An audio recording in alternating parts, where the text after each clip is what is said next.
Right, so this evening we're looking at enforcement of trust. Yesterday I introduced the concept of what a trust is and basically how to express a trust. We looked at the fact that we're talking about private trusts, specifically, rather than any other type of trusts, such as a statutory or public trust. We don't really delve in those. That's more for the government, and we don't want to have any third parties interfering in our private affairs. We also ended last night in how we'll go about expressing the relationship. Relationship was obviously very key to the heart of trust matters. And hopefully, if there's anything that you learned yesterday, was we need to define our relationships and be very aware and privy of our relationships in this commercial world in which we live. And we discussed yesterday, also as a recap, about the trust scenario. We defined the three relationships or roles of a trust, which is the settlor, which is the beneficiary, and also the trustee. And we looked briefly at the roles of each party: the settlor, the trustee, the beneficiary.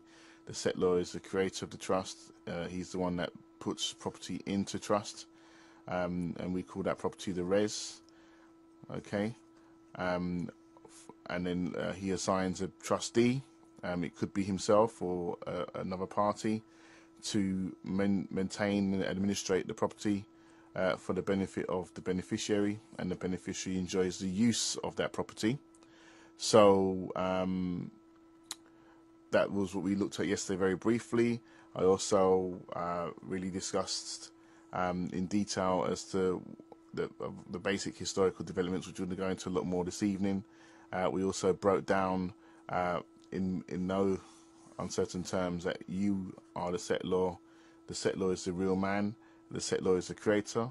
The settlor has the power, holds the keys, and he writes the law. It's his law in that trust. When he declares the trust or makes a declaration of trust, it's his law or her law, which, as he is the king, and it's the king who makes a declaration, what he says goes as far as that trust is concerned. And it's for us to understand our role as a settlor and to really embrace the concept in our minds that pretty much we can do what we want to do and say what we want to say and see it done, and expect that the office of trustee shall be carried out. So tonight we're going to look at enforcement, and the big question is, well, what is enforcement? We've looked at trust, which is fine, but what's enforcement? What's the big deal? The only way I can really explain enforcement in the very basic terms is compelling those who are in charge or responsible for the trust to perform. If they fail to perform or they're lacking in their duty, then someone has to enforce or compel the trust to perform. And so it's really looking a lot deeper into the law of trusts, and I will be introducing to you the jurisdiction, a different jurisdiction of law or body of law called equity. Has anyone heard of the term before? Equity. If you just type in a Y on your keyboard, that'd be awesome. Or if no, if you haven't, that's not a problem, just to help me gauge where the group's at. So we're looking at equity. This evening I'm going to introduce that as a concept and as another distinct body of law so people understand where we're coming from. Okay, so brilliant, we've got some decent responses there, that's fine. So I'm going to break that down for you. We're also going to look at if statutes and acts pertain to what we call as the common law. And don't get confused when I say common law now. Please don't get confused with the old English type of common law. When we refer to the common law, I'm talking about the law of the land as it is today. What is the law in place? The common law in place. which is governed by statutes and acts and admiralty. Maybe 100 to 100 years ago, or even longer than that, we had English common law, which is fine, which is obviously not the same as statutes and acts. But today, when I say the common law, I'm just talking about what is the law in place today, and we refer to that as the common law. All right, does everyone understand what I'm saying there? Just so that there's no confusion. Now, so I'm saying if statutes and acts pertain to common law, then maxims pertain to equity.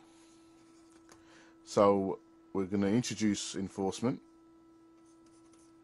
I can't obviously go into it in too much depth this evening. There's so much to it, but hopefully by the time we finish this evening, you'd have a more of a gist of what it's all about.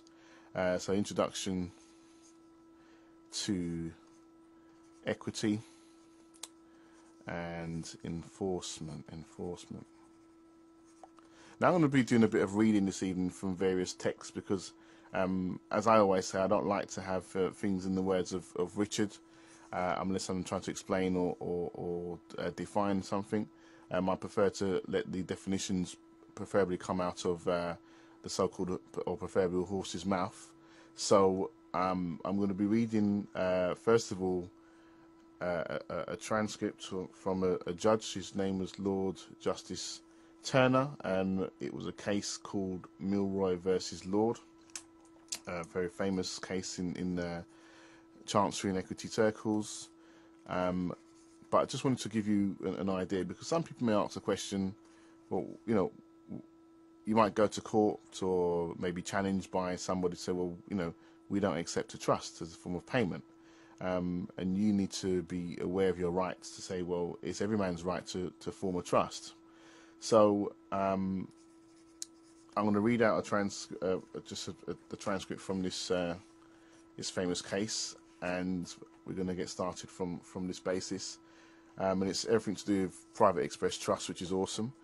So Milroy versus Lord, it says, in order to render a voluntary settlement, and all that is just a payment, in other words. In order to render a voluntary settlement valid and effectual, the settler must have done everything which, according to the nature of the property comprised in the settlement, was necessary to be done in order to transfer the property and render the settlement binding upon him.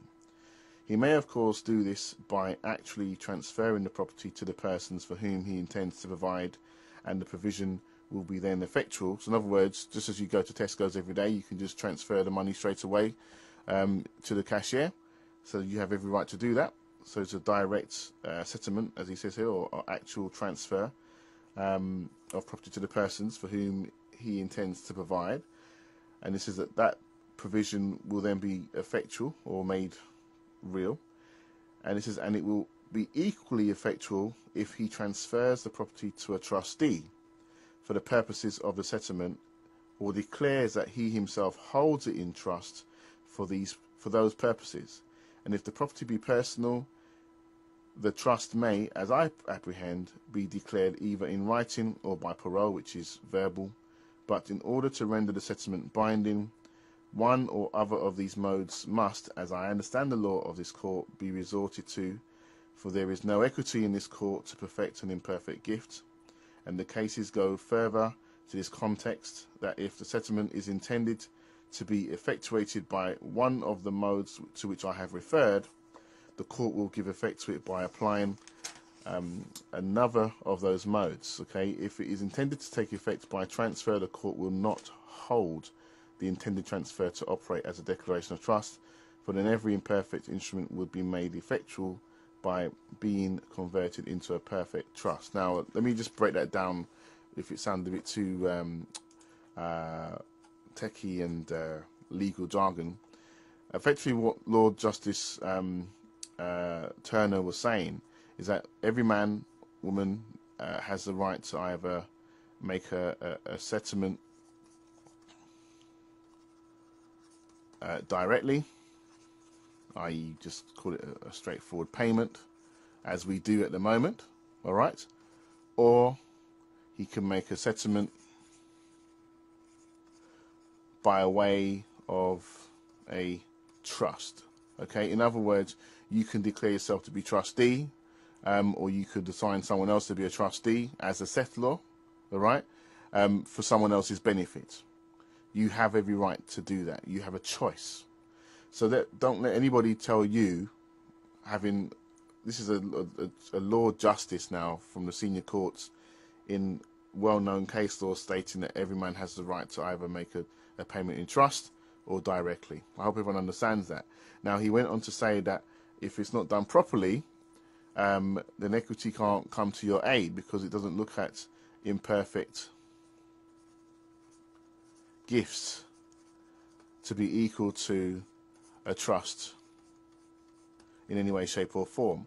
So now, even though yesterday I basically, and it is true, it's trust law that parties in the trust need not know that they're involved in the trust, it's still important to make sure that whatever property you are depositing into trust as a settlor, as the one who creates, okay, and disposes of property,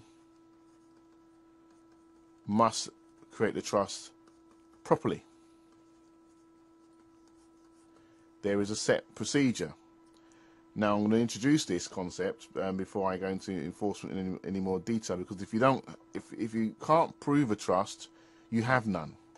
I'll repeat. If you are unable to prove a trust exists as a settlor of a private trust, you do not have a trust. I'm going to say it one more time. I'm not lacking of words to say. I'm not repeating myself for boredom. I'm trying to dig this deep into the fibers of your being, into your memory. If anything, you can write it on the inside of your eyelids.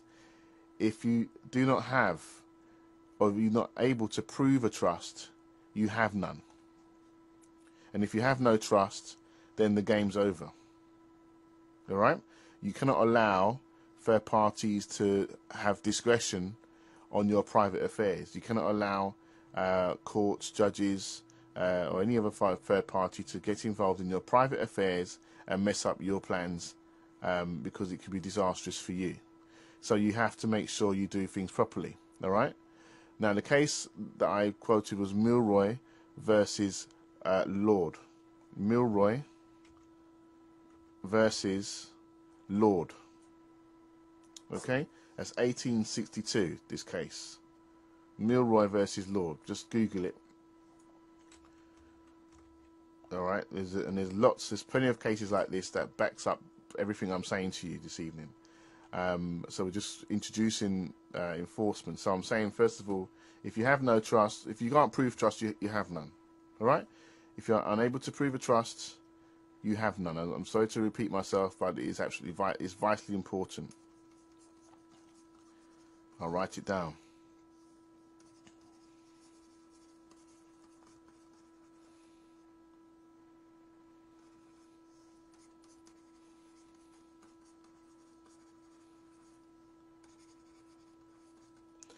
If you are unable to prove a trust, you have none.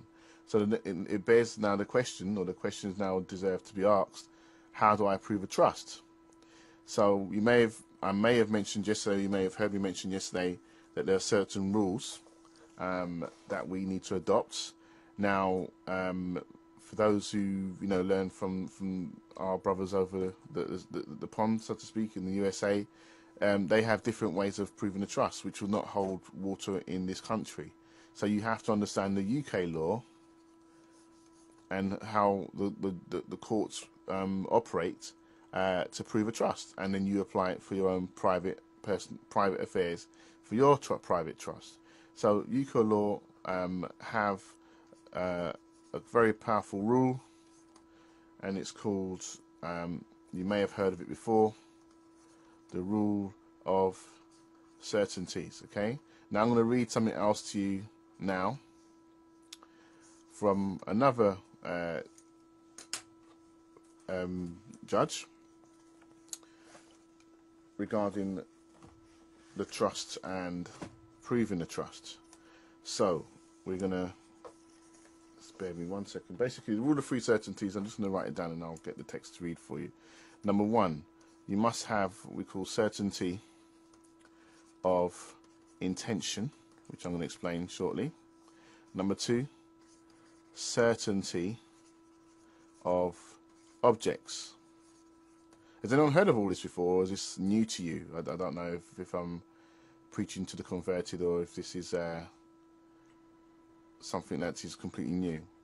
And then number 3, certainty of subject matter. All right, now this is vitally important. So let me read this out to you now. Just spare me 2 seconds. I'm just going to read it out to you so you can see. Now, the judge,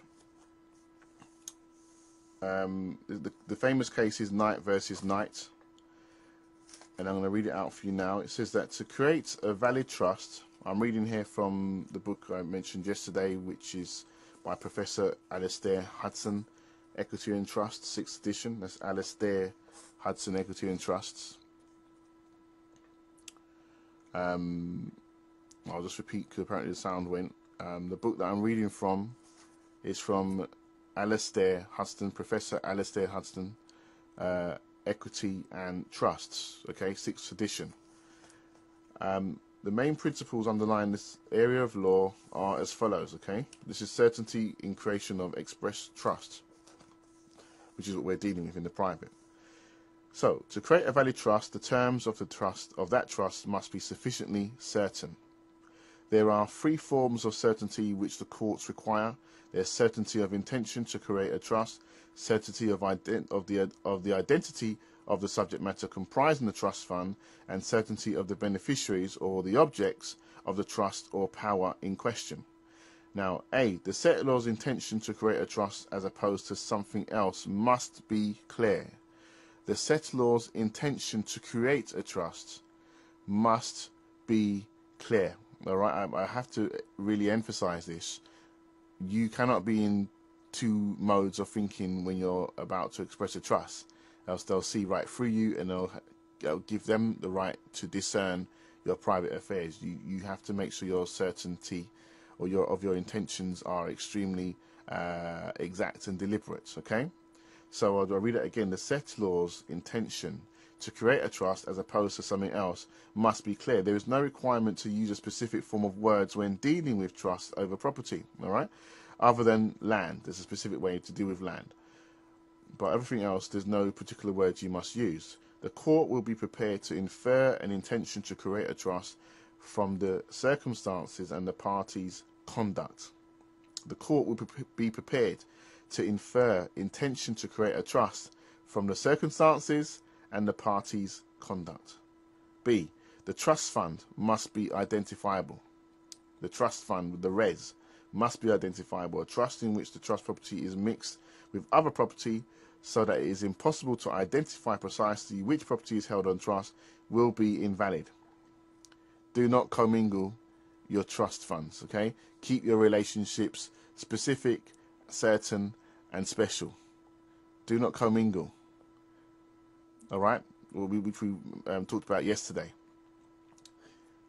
The trust fund must be a special form, must be set apart, specific for that use and for that purpose and that alone. So in other words, don't mix your apples with your oranges. All right. It says here that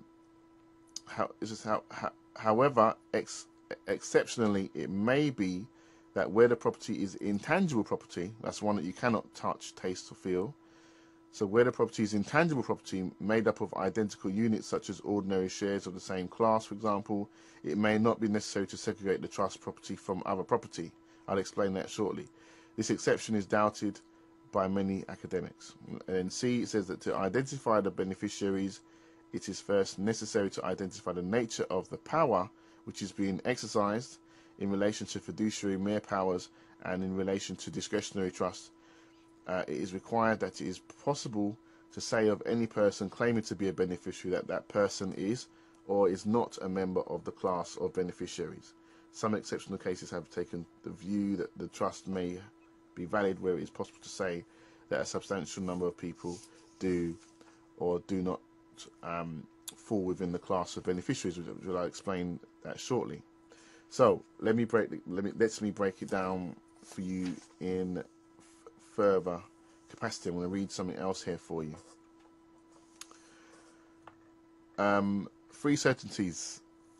It says here that English law has a great affection for certainty. All right, judges are concerned that the law promotes certainty in contracts, trusts, and other dealings between persons. In terms of the trust specifically, the judge's concern is that the settlor makes her intention sufficiently certain. All right, the settlor makes her intention sufficiently certain so that the court will be able to direct the trustees how to act if there are problems with the administration of the trust. Now, I'm not too concerned about the court in that respect, but the point I'm trying to highlight is you must be very clear. So we're going to just show you a kind of a brief overview of how we would express certainty. Now, so in terms of intention, in terms of objects, and also in terms of your where are we? Subject matter. Now, let me explain this in further details. Your intent is very important. When we were talking about yesterday about trust being construed, remember that word, all right? Constructive trust is pretty much is what is happening against you at the moment. So a relationship has been inferred or construed. Then effectively what is going on, as far as you're aware, as far as I'm aware, is that that someone's acting in the capacity of unconscious. Well, let me start again. They're not being honest. Unconscionability. All right, they are not being honest. There's lack of integrity. So because of this, if you're going to be the settlor, your intent has to be very, very specific indeed. So when we express a trust, you're going to have to prove or cover your tracks to show that you had every intention to create a trust in the first place. All right. Now, there's a question here. Please validate what you mean by commingling. I think I might have answered the question, but just to clarify, I don't know if I haven't answered it yet. Yesterday, I mentioned very briefly about the commingle. So if you have a general bank account, all right, a general bank account, you would be paying your gas, you'll be paying your electricity, you know, your rent or mortgage or whatever it is. Pretty much everything comes out of this one account generally, okay? Whereas if you have, say, a special account for number one Acacia Avenue. All right, so basically, and only to cover for damage to that house, for example, then the only monies that would be in that bank account would be a fund to pay for damages. So if you were low on cash and decided that you're going to dip into this special fund to do the shopping, you violated the special account terms. So in other words, there's a commingle because you're using it for other purposes besides its specific one to cover damages to this special property. All right, so I don't know if I explained. So if it's not special, if it's not dedicated, then it's general, and if it's general, then there's a commingle taking place. All right, there's lots of things happening. So it can't be used for the purposes of the trust because it's not identifiable. It's not identifiable. It's not specific. All right. So I hope I explained that enough there. So another question is, I may be the only one, but I understand that you're saying regarding the trust. up to a point. But where I'm confused is if someone does not know they are in a trust, why am I creating one?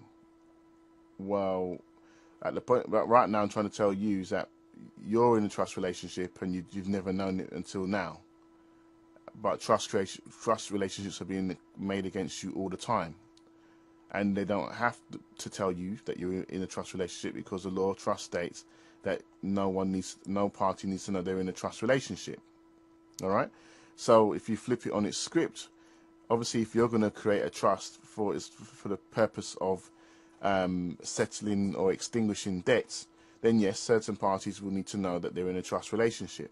That's fair enough, because you are now expressing the relationship rather than making the relationship one of a constructive nature, which is an act of fiction. It's in their world. All right. So now you know that they don't have to tell you that you're in a trust relationship. It's your responsibility to have your trust eyes opened to see when they're trying to construe a relationship which is not going to be positive or conducive for your benefit. So that's why I'm trying to make the point out that no one needs to know, no party needs to be aware that they're in a trust. It also may be a situation where you have correctly expressed a trust and the trustees are saying, well, I've never received any documentation, I don't agree to be a trustee. Well, that's their problem. If you did everything correctly and you can prove it, whether they receive the paperwork or not doesn't negate the fact that they're trustees, and doesn't negate the fact that a trust is in place, because the law of trust says that the parties don't need to know. But it doesn't mean that you shouldn't do what you're supposed to do. So it's a twofold argument. All right.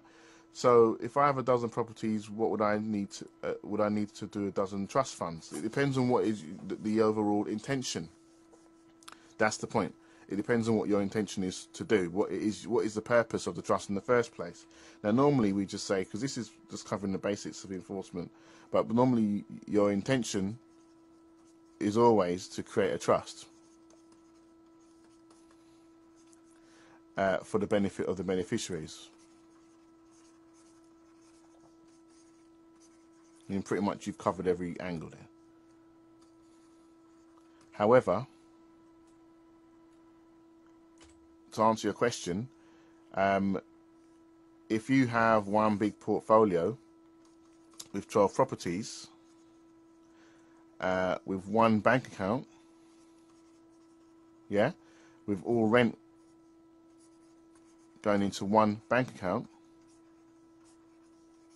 and you assign a trustee to manage just those 12 properties with the one fund, with the one bank account, and as long as you can prove, or the trustee can prove, that he hasn't dipped into it to cover his shopping in Tesco's for his girlfriend, or something like that, that violates the trust declaration that you're going to make, then yes, you can have all 12 properties in one trust. That's not a problem, as long as it's specific, special, and peculiar. But it may be something a bit more pedantic that you want to get sorted out, where it has to be done on a per property basis. So it just depends on what it is you're trying to do, effectively. All right. I hope that answers that question, and I hope everyone's. I don't know if that's answered your question, Lawrence, but hopefully that should be okay. So getting back now to certainty of intention, so we can move on. If you're as a set law, when you declare, make sure you state that you just make it so that no one can argue with you. You have an intention, and that's to create a trust, and you're creating a trust to benefit the beneficiaries. All right. Now we go into case law and all that stuff on the course. That's fine, which supports your argument. We go into the structures of what we do, like creating memorandums and deeds and such, so on and so forth, in order to establish your intention without any shadow of a doubt that the law cannot construe something else. So we use the principle of notices to notice the parties, to make them aware of their, well, not to make them aware of their rights, but to make them aware that they have rights, and it's for them to go and find out what their rights are. But the fact that you've noticed them, you're acting in an equitable fashion, and so you're doing the right thing. All right, so that's the certainty of intention, and there's case law to support that.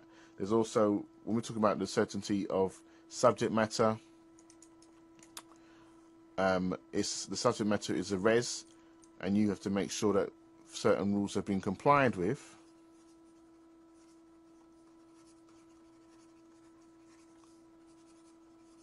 all right, so certainty of subject matter, which is the res, the property. Now, the basic things you need to understand about that is, again, I've been harping on about it from yesterday and today. It must be have a special use, all right, for a singular purpose normally, right, solely for the trust itself, all right, not and it has to be deposited into the trust.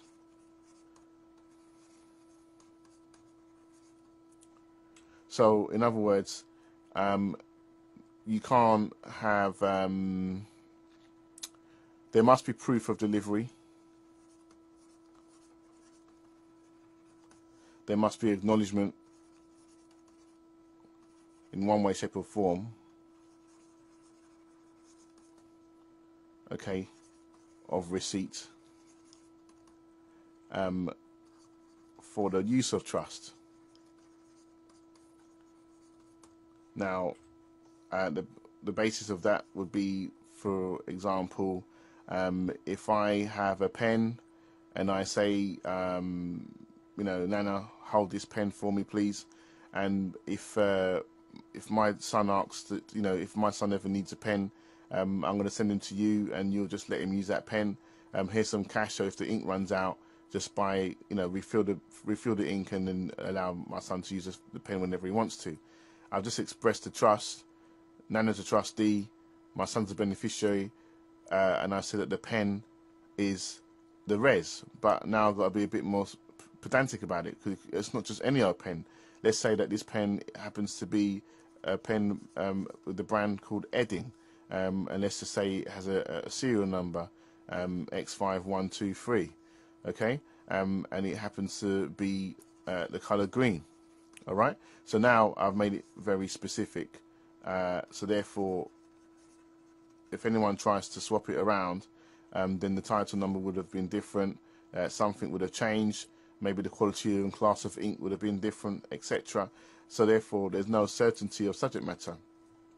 But now I've expressed quite clearly the pen, then it's in trust. The trust has its use. The trust knows the title number of that property, the value, the amount, and its usage. And when you declare it as a set law, obviously you're going to have other bits and pieces involved as well. Okay, so who must it be acknowledged by? Who must provide a receipt? The trustees are the ones who need to be in receipt of it. Now, there's different ways that we'll teach you in terms of proving receipt of it or proving delivery. But effectively, it must be done so. Okay. Now, the main thing is for a trust to be constituted, for a trust to be alive or vested, in other words, then the set law must do his job and physically transfer property in the hands of the trustee. When it's in the hands of the trustee, then effectively the property is in trust. All right. So an acknowledgement could just be a declaration by you saying that you have done this on such and such a date. It could be the fact that you've used special delivery services. And by the way, the word special delivery is private. Okay. So it's very important you understand that, whereas recorded is a general. So you may want to be sending your instruments using special delivery. You've got a tracking number. You can track the fact that it's been signed for and received, and then that is that's decent enough evidence to prove that it's been delivered. In other words, it's left your hands, and someone else is in receipt of it, and it's been identified that they're in receipt of it. Okay, isn't proof of delivery not received the same thing? Exactly. That's right. So that's what we're trying to say. So once that's happened, then you know the trust is now vested. You may want to use other means of expressing that via way of public notice, and other means that we teach on the course that makes it watertight that the trust is in place and no one can argue with you in any way, shape or form, because you've done what you're supposed to do and you've covered your tracks along the way, especially because you're expressing the trust. there's no room for maneuver. There's no room for second guessing your actions. So that's vitally important. And then obviously for certainty of objects, then yes, the beneficiaries must be named.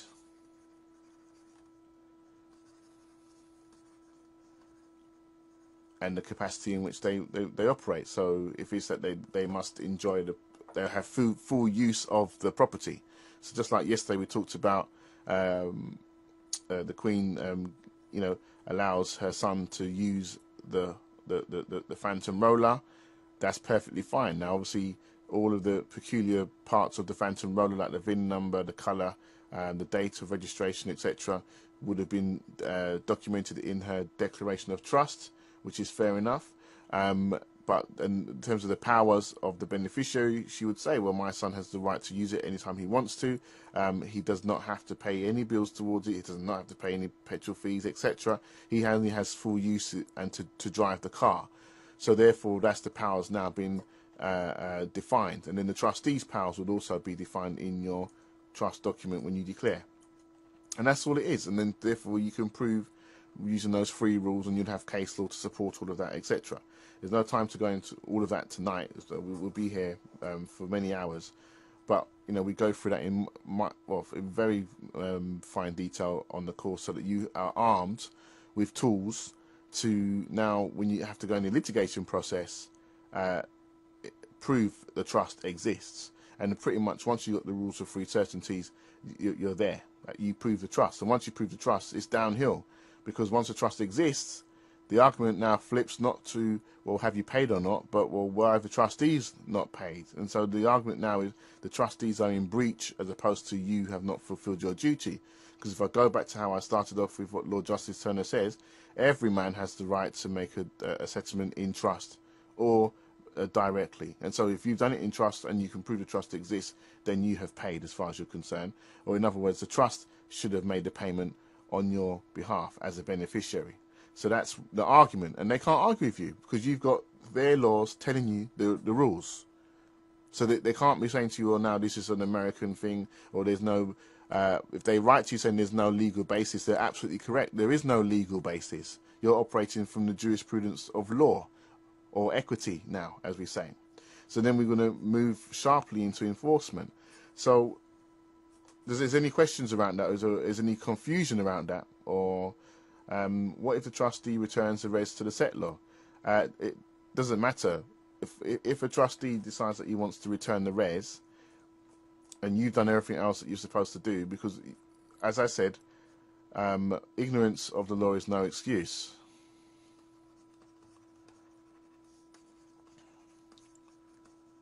Now, this is a general context, but effectively, a trustee has to disclaim. And if he doesn't disclaim,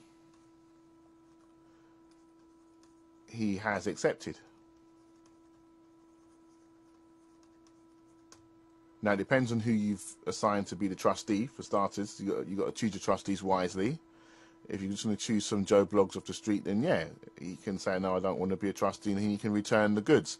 So you may have to find a different trustee. But the way we teach, we're going to find trustees who cannot disclaim. They cannot do so. It's against their job description, and that's something that you're going to use to your advantage. The trust that I've expressed, I've not had anyone return any documents back to me before. So if it's done properly, then I don't see why they should be sending it, unless the trustees that we've nominated are not competent to do so, because they're telling you they're not competent to operate as a trustee, which may be the right thing in certain capacity, so you find somebody else to do the job. Simple. Is there a timescale within which proof of transfer by public notice must be made? Well, yesterday when we talked about the notice of interest and the statement of interest, typically I'd say within 14 to 21 days, if we're making a notice of interest, i.e. you for example, just to recap about the notice of interest, you have full rights and titles to the phantom roller, okay? Full rights, title and interest to the phantom roller. So that's your NOI, or your notice of interest.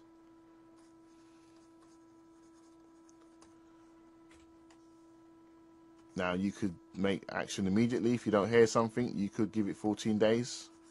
I would say no longer than 21 days before you have to then prove your allegation. Yeah, I hope that answers the question.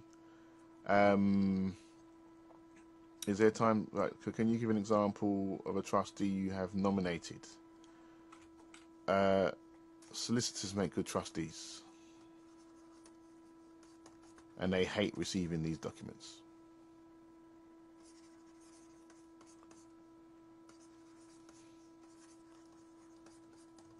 Right, so always have a solicitor. They're the ones who's trying to make her life a misery. So give them a taste of their own medicine. They don't understand equity, which we're going to discuss in a few minutes. And by law, they can't disclaim. By default, they're public trustees. So so that's typically you use solicitors amongst others. Yeah. So I hope that answers the question. So we're going to move on now to, so basically that's how we prove a trust, and using the rules of certainty. If proof of transfer is done within 21 days, say privately to the trustee but not publicly, would this be problematic? Okay, we teach about in the course about the doctrine of notice. There's different types of notice. There's actual notice. There's implied notice. And then there's constructive notice. So from what the question you've asked me, you would have fulfilled one of these three. And any of these three are perfectly fine, depending on what you've done. But pretty much actual notice is you directly notice them. Implied notice means, well, if you're talking to Joe Bloggs and Joe Bloggs nominates a solicitor called, Bills and Co., and you sent Bills and Co. a notice, well, by implication, Joe Bloggs has been noticed as well. All right? And then constructive notice would be like a public notice. It's just been construed that the fact that I've noticed the public's, well, you should be aware.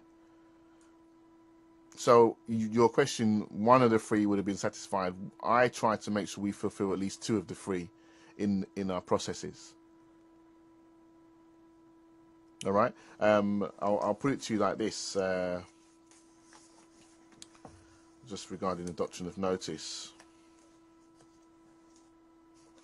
There's a well-known case called Barclays Bank versus O'Brien, and Lord Brown Wilkinson says that the doctrine of notice is at the heart of equity, in that notice of, or in terms of constructive trust, knowledge of another's rights will preclude a defendant from seeking to defeat that person's rights. Yeah. So I'll read it again. I'm just trying to find a better. Yeah. So it says there. So Barclays Bank versus O'Brien. It's a case concerning the rights of co-owners to set aside mortgages, examined later in this chapter, which I'm reading from the same book from Alistair Hudson. It says, in that decision, Lord Brown Wilkinson asserted that the doctrine of notice is at the heart of equity, in that notice of another's rights will preclude a defendant, okay, from seeking to defeat that person's rights. All right? So, in other words, once you've noticed once you've noticed somebody that they have rights, you can't use a defense that you're ignorant of what's going on. But judges, solicitors, the whole lot will try to trick you and say, well, just because you notice someone doesn't mean they have to do it. Well, you're absolutely right. But you have noticed them, and they have the right to find out what their rights are. And if they fail to do so, then they have waived their rights full stop. Ignorance of the law is no excuse. It's as simple as that. You don't have to tell them what their rights are. You just need to let them know that they have rights, and it may be of their interest to go and find out what they need to go and do. Okay, so but a lot that is gone. We deal. It's a 2-day course, the basic one anyway, from 10 a.m. to 10 p.m. So you can imagine there's a lot of stuff we have to go through over 2 days, and we cover it in a lot of detail. Okay, so let's move on. Hopefully that's answered all the questions. Now, right, so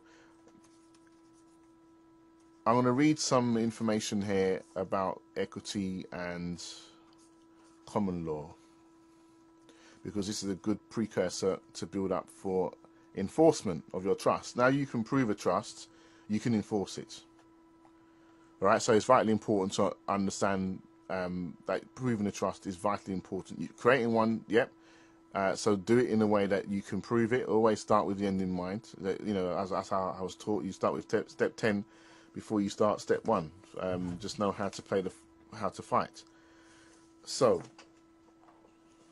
I want to read some text here. This is from Gary Watt's book, Equity and Trust.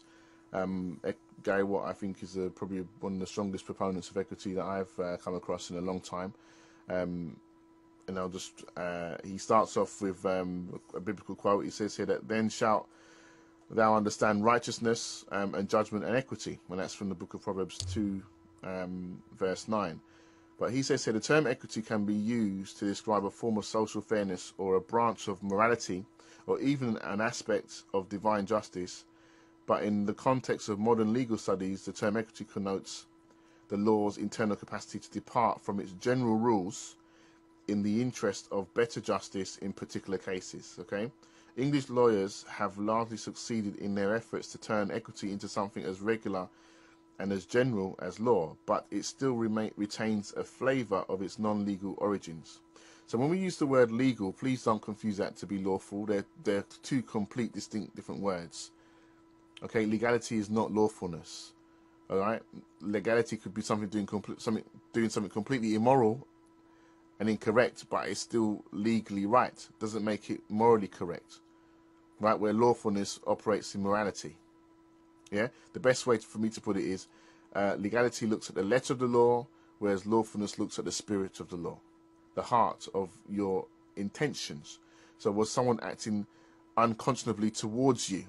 And the definition of unconscionability is if I go to the shop and I buy a sweet or an item that costs £10, and I give £20 expecting change, okay, and the shopkeeper gives me my £10 and I leave, then that's fine.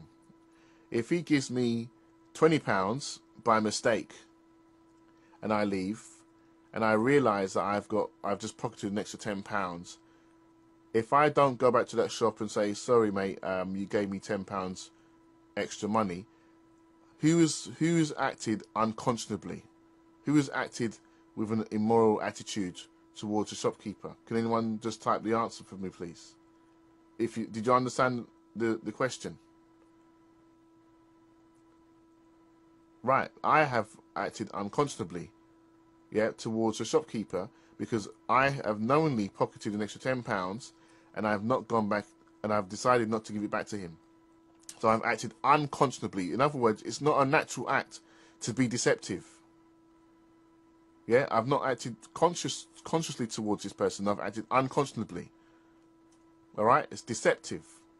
Right, so the one who keeps the 20 quid is acted unconscionably. So you can see now that most of your relationships in this debt commercial world, especially how money creation and all that stuff, has been unconscionably towards you. I don't know if you can agree with that or not. All right, and because we're in a fiction, it's all unconscionability. So equity will correct that, but you have to build your case. All right, so this is where we're driving towards now. To enforce means you have to prove unconscionable nature towards you. An unconscionable character has taken place. yeah, and unconscionable conduct has taken place towards you, and you have to now correct that record, right? But you have to prove it, because he who makes a claim must also prove, which we'll discuss more about tomorrow. But to enforce, so we're going to go into it in more details now. So I'm going to start here. So it says, the major means by which equity in law maintains a connection with its legal origins is a language of unconscionability. Equity in law is still concerned to prevent unconscionable assertion of general rights and powers. I repeat, this is a law book I'm reading, by the way, okay? So it says, equity in law is still concerned to prevent unconscionable assertion of general legal rights and powers. It's there to prevent it from happening. All right? In other words, where justice actually takes place. The word unconscionable has lost its connection to morality, and the courts try to use it as precisely as possible in ways which vary from context to context, but it reminds us of equity's ecclesiastic origins, okay, biblical origins, and reminds us that equity is a broader idea than the quite narrow legal version of the concept might suggest. Language such as unconscionability sits somewhat uncomfortably in modern law, but that it is a good thing for keeping the law realistically and appropriately humble about its capacity to cover every possible case by means of general rules. The language of unconscionability is highly effective at keeping the general rules open to just exceptions in particular cases and in particular kinds of case. A brief overview of the history is essential to understanding the modern law of equity and trust.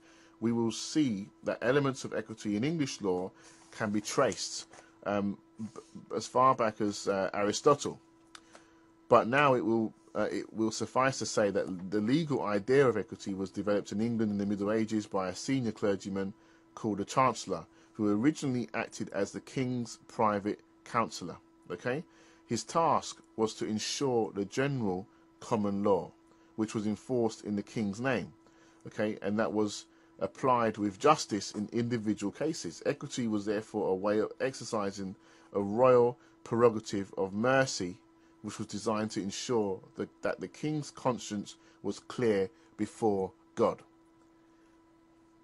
The Chancellor eventually became the head of his own court, known as the Court of Chancery, as we know it today, and it was here that equity developed as a branch of law distinct from and at times in competition with the common law. I will repeat that for you, okay? The Chancellor eventually became the head of his own court, known as the Court of Chancery, and it was here that equity developed as a branch of law distinctively, right? Distinct from and at times in competition with common law. I hope alarm bells are starting to ring here. There are two branches of law, and most people only know about one, okay? You got the common law, which is attacking you, trying to rob you, taking away your goods, okay? It's what we call in rem proceedings. In other words, it's always attaching itself to your things and not to you, all right? And then you have what we call chancery, which is the jurisprudence or the body of law which governs equity in the UK courts, all right, which deals with the person directly. The trustee who doesn't perform can effectively be in contempt of court and go to prison.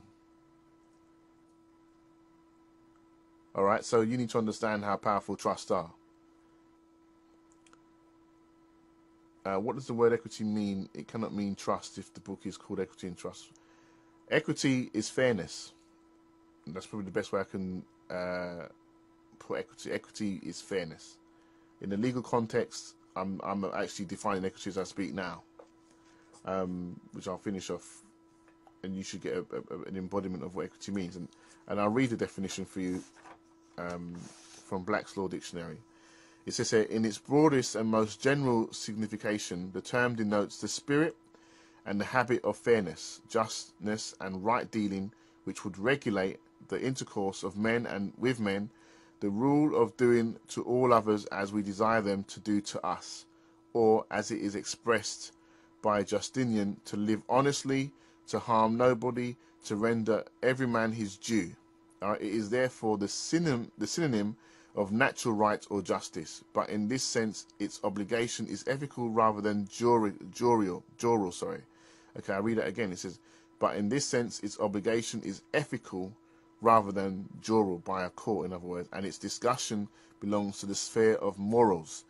It is grounded in the precepts of the conscience, not in any sanction of positive law. In the restricted sense, the word denotes equal and impartial justice, as between two persons whose rights or claims are in conflict.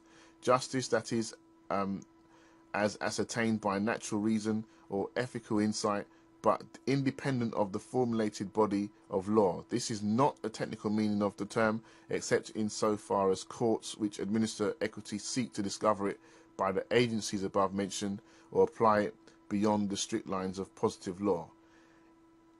So I hope that defines equity in a much deeper meaning. Effectively, it is fairness, okay? One man says that equity is behaving in such a way that is morally upstanding. So hopefully the picture is now being presented in a better light.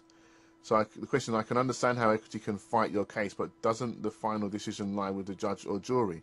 The final decision lies with the judge, but you got to understand that the claimant or the beneficiary should always win. So providing you can always prove your trust, there's no reason for you to lose in equity.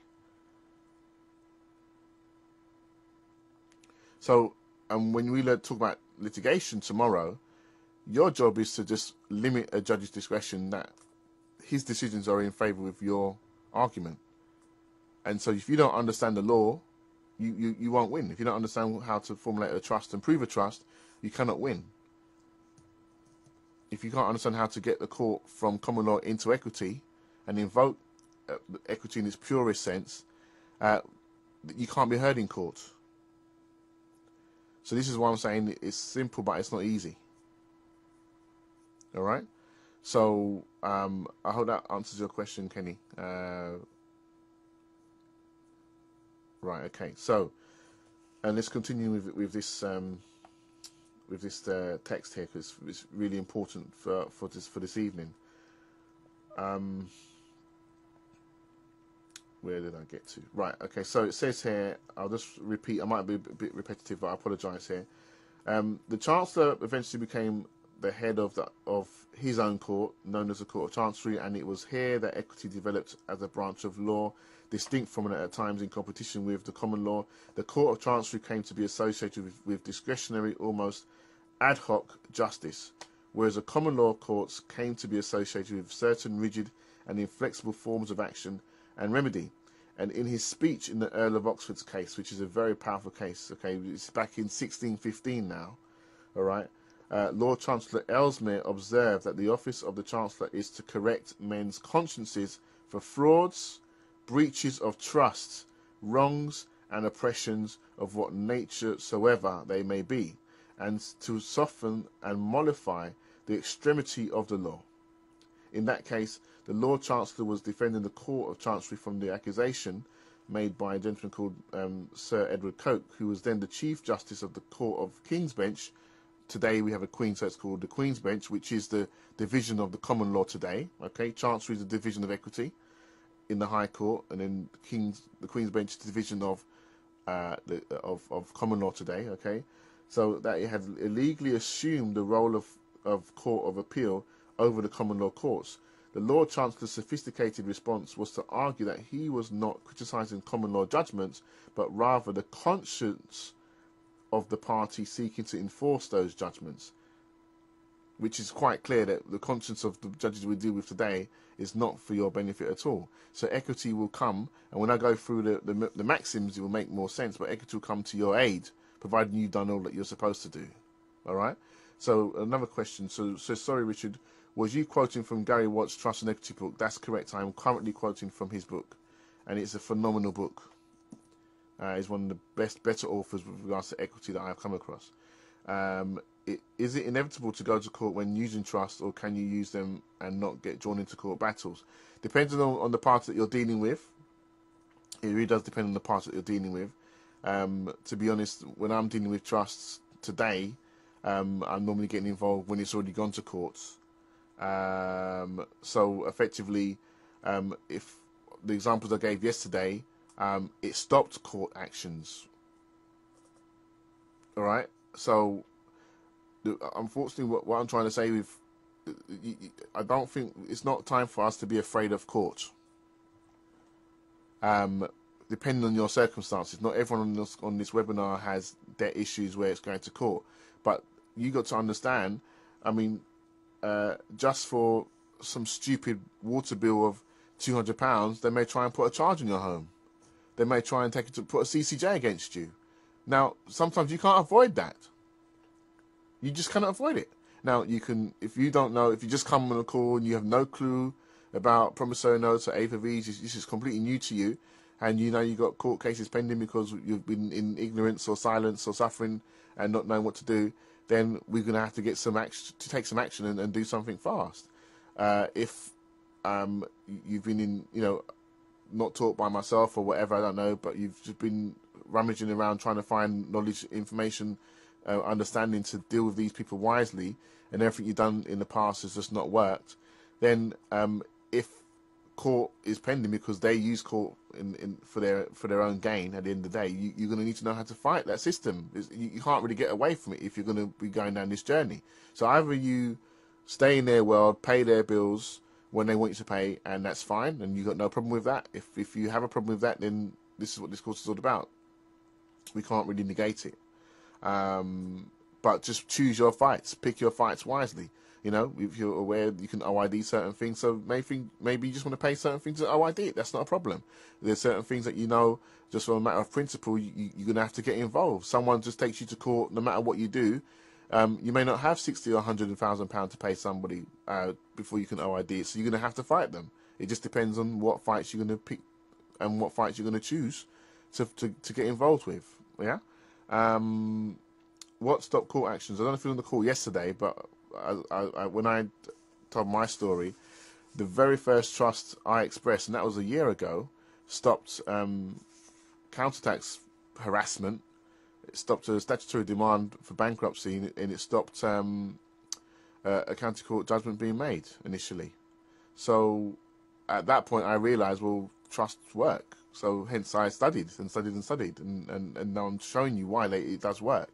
There's not just an element of truth. It's not just people saying, well, I got this result as a one-off. It's repetitive. You can repeat this, and you can see why it works, which is the beauty of trust. You can see it because you can read it in their law books. You can read it in their statutes. You can read it in their policies in case law, and you now have credible proof and information to get justice, as long as you're prepared to fight.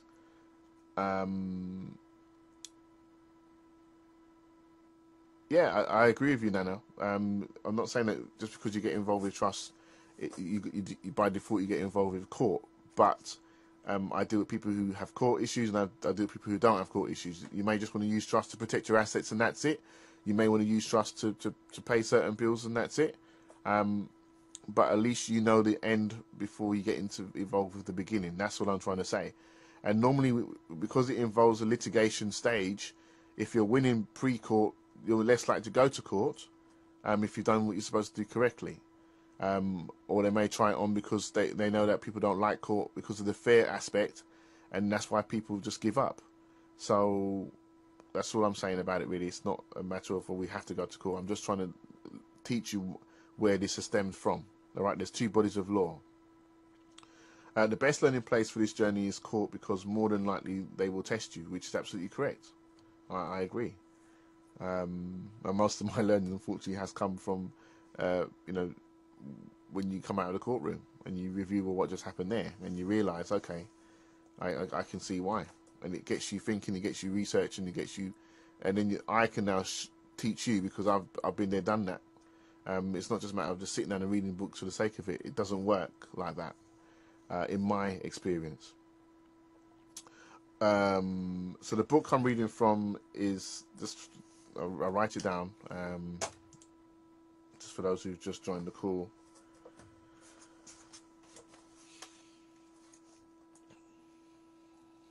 It's actually it's got Todd and Watts, 8th edition.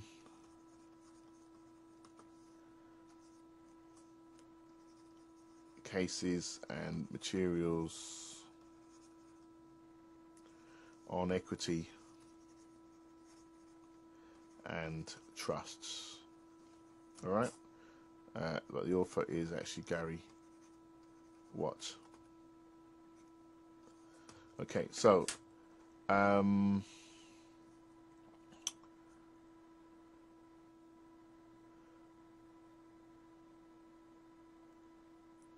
right, I'll have to that's a, if you can send me a private email on that one, Carol, then we can have a discussion on that one. I won't mention it on the group, if that's okay.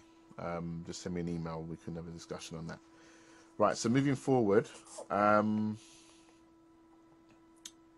going to finish this off before I answer any more questions now, because time is going.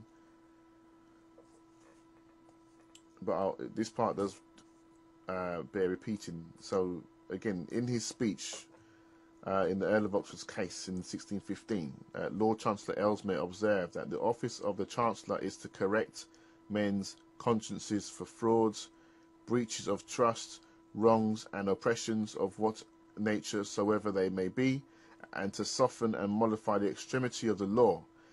It says, in that case, the Lord Chancellor was defending the Court of Chancery from the accusation which is made by Sir Edward Coke, who was then the Chief Justice of the King's Bench.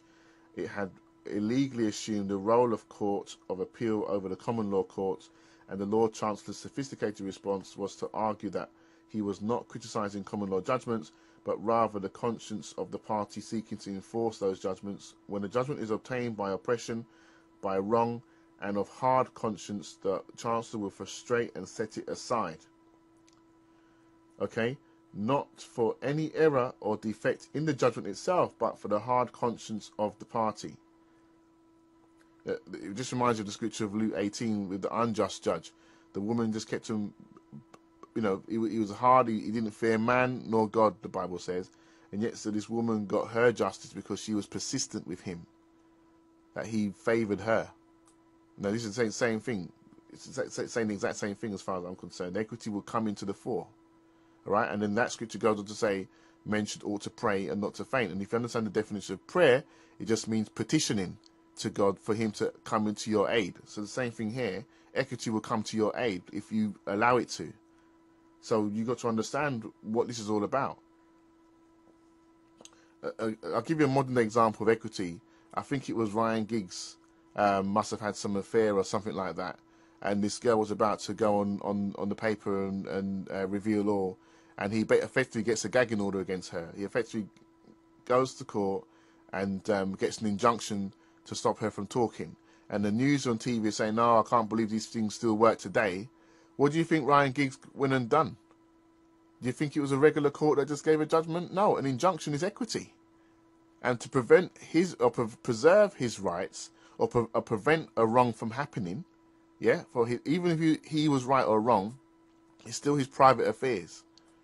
And so he got an injunction. Equity now prevented her. If she violated those rights, she'll be going to jail. It's as simple as that. That's just a modern example of how equity will come to your aid. Now, okay, fine, he's got the money to invest in the expensive barrister to do it quickly, but there's nothing stopping you from learning and applying the same thing. All right? Right, some questions have come up. I'm going to finish this. I'm going to finish reading this and I'll answer the questions. I have to, because I know I'm going to not ever get it done. Right, so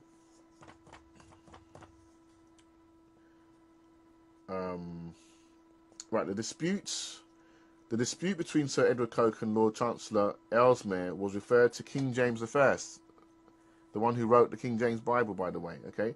And the king who patronized the Bible translator quoted earlier in 1616. King James decided in favour of the Chancellor and thereby established the rule that whenever equity and law conflict, who would prevail? Equity shall prevail. Equity will have the precedence. Equity shall lead. Equity is in control. Why? Because the king wanted to reserve his right for having a conscience and not allowing any law to subvert his power conveyed to him by God himself. That's how powerful equity is. But most people don't actually understand that. I'll read it again. The dispute between Sir Edward Coke and Lord Chancellor Ellesmere was referred to King James I, the king who patronised the Bible translation quoted earlier. In 1616, okay, King James decided in favour of the Chancellor and thereby established a rule, which we now know as a maxim, okay, that whenever equity and law conflict, equity will prevail. A few years earlier, Shakespeare had set a similar scene before King Lear in the eponymous play. To Edgar, the king says, "Thou robed man of justice, take thy place," and this suggests the office of Lord Chief Justice. To the fool he says, "And thou, his yoke fellow of equity, bench by his side." This clearly indicates the Lord Chancellor, and then William Shakespeare in King Lear, and that's Act number 3, Scene 6. So this scene, which appears in the 1608 quarto edition of the play, was omitted from the 1623 first folio edition. This guy's gone deep into his research. They don't want you to know this stuff. It says the omission is probably attributable to the fact that the relationship between law and equity had become so politically contentious around that time of the Earl of Oxford's case in 1615. So I want to stop there, but just a quick point here is that equity necessarily has a place in any just system of law and is not exclusively an English idea. Nevertheless, it is only in England, with its peculiar jurisdictional distinction between the courts of common law and the court of chancery, that equity enjoyed, or depending upon one's point of view, endured gradual refinement into a distinct body of law that has survived until the present day. And I say endured because the process of developing equity in the special court of a chancery was a long and painful one, and by the start of the 18th century the Court of Chancery was hopelessly overworked and inefficient, to the appointment in 1729 of the Chief Chancery Master, the Master of the Rolls, okay, to sit as a second judge hardly helped, mainly because the Chancellor remained the only judge able to hear appeals, and in 1813 a Vice-Chancellor was appointed, but even that did not improve matters much. There were now 3 judges presiding in Chancery, where once there had been the Chancellor alone.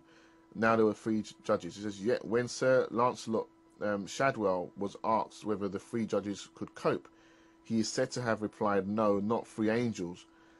And the Court of Chancery Act 1851 was an early attempt to wrestle with the procedural problems in the Court of Chancery. Now, I'm reading this because this is vitally important for you to understand. It says, it was during 1851, when the newspapers were full of talk of Chancery reform, etc., that Charles Dickens wrote his great literary complaint against Chancery, which is called The Bleak House. But the Court of Chancery and the common law courts were subsequently fused as a single Supreme Court by the Judicature Acts of 1873. Now, I've said that because this is going to lead you into enforcement and also lead you into, for tomorrow's webinar, where we talk about litigation. Right now, you've got one court, which is the High Court, and all the rules. There used to be 2 separate courts. There used to be a separate Court of Chancery, where it is today, and the bench, the Queen's Bench or King's Bench, was in Westminster. Sorry, other way around. Chancery was in Westminster, and the Queen's Bench or King's Bench was in where it is today in the Strand, and they joined both bodies together. It's in the one court today, and the rules to get into equity, as well as the rules to get into the common law, were fused and merged into one, which we now know as the CPR rules. Okay, so you need to understand that equity is there for your aid, but if you don't know how to find it or invoke it, it will not come to your rescue. All right, and that, I just wanted to read that for an introduction, and to tell you now that equity exists. Equity is the law that governs trust, and you have no say as a beneficiary, especially when you go to a regular court, if you go to a regular court. Now let's look at, I'm not going to talk about anything more about court, hopefully today. I'm going to more about that tomorrow. Today now is why is equity so powerful, and how do you enforce your trust? Well, we're going to look at now what we call maxims, and there's 12 principal, what we call core maxims. I'm going to read them out to you. Have we got? Oh, I'm going to read these questions first. Was just looking at the book in Blackwell's today. Okay, what is your Skype group? I'm not too sure about that question, Agnes. If you've already done one of the trust courses, which of these new ones should one do? It will be enforcement, and the last one is the litigation. All right. The quote regarding Shakespeare is in the Todd and Watts book that you've got written up now. That's correct. Absolutely correct. Yeah. So, Heather, you just come back. Just to answer your question, it's the enforcement course and the litigation course that you'll be interested in if you've done the basic one already. All right. Right now, maxims of law. Maxims of law. I'm going to read them out, and I'll try and write them out as well. There's 12 core. I've got 19 here, but there's 12 core maxims.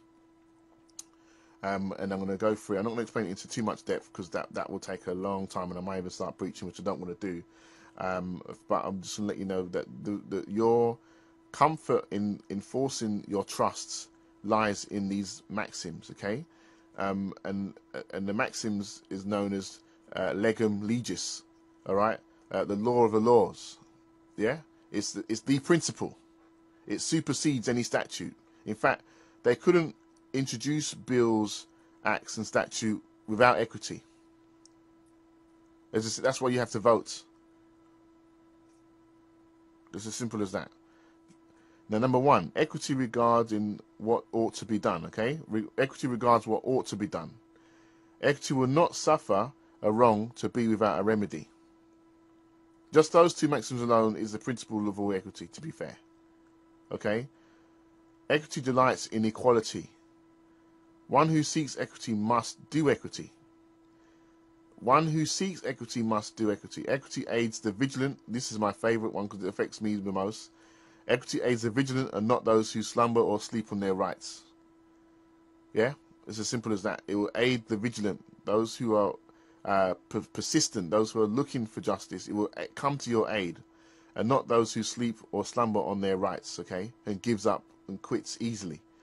Equity imputes an intent to fulfill an obligation. This is where your trustees will be scared, because it will. The word impute means it will make you, it will force you, it will enjoin you, yeah, and compel you to act in order to fulfill the office that you are obliged to perform. Equity acts in personam, not in rem. What do I mean? Has anyone heard of these two terms, in rem and in personam? Has anyone not heard of these terms before? Would you like me to explain them in a little bit more detail? Type of Y, if you can, yeah. All right. Okay, that's a few yeses coming up here. So, in rem is Latin for against a thing.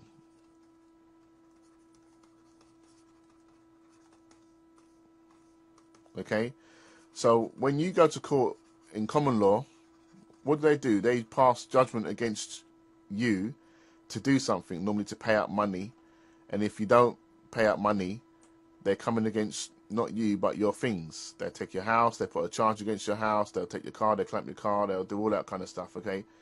That's effectively what in rem means, yeah? Whereas in personam is they don't care about what you own or your straw man own, they're coming after you. That means jail time if you don't do what they've ordered you to do in personam. So a trustee who is in breach or has not performed and is found guilty of that, and that's why typically when you go to court as a defendant, if you haven't paid, that's it, you're guilty. They don't care about anything else. They're coming after inequity, or they're coming after you.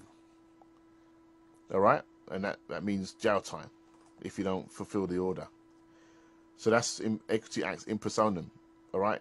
And plus the reason why I'm saying that is it's only you or a man.